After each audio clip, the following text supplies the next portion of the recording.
정부가 올해 말 종료를 앞둔 신용카드 소득공제를 연장할 것으로 보입니다.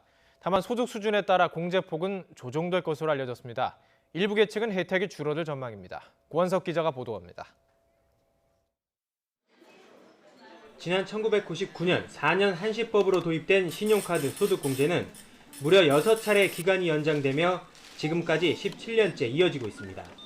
신용카드 사용 활성화라는 애초 목표는 사실상 달성했지만 이제는 직장인들의 대표적인 절세 방법으로 자리 잡으면서 손대기가 어려워진 상황입니다.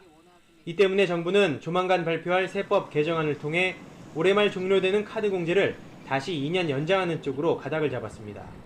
없앴다가는 지난해 일부 세금 혜택 축소로 일어났던 연말정산 파동이 재현될 수 있고 소비 감소로 내수 경기에 악영향을 미칠 가능성도 있기 때문입니다.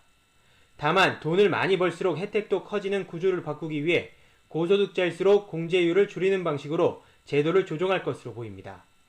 하지만 이렇게 소득 단계별로 차등화하면 억대 연봉자뿐 아니라 일부 중위소득 계층에서도 혜택이 감소할 수 있어서 정부로서는 여전히 고민입니다.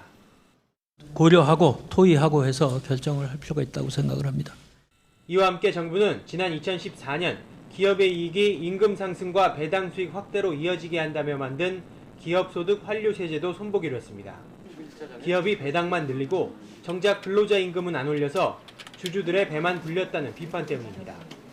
또 이달 초 발표한 서비스 경제 발전 전략에 따라 유흥업과 사행산업을 제외한 모든 서비스 업종에 대해 세금 혜택을 주는 구체적인 방안도 세제 개편안을 통해 발표할 예정입니다.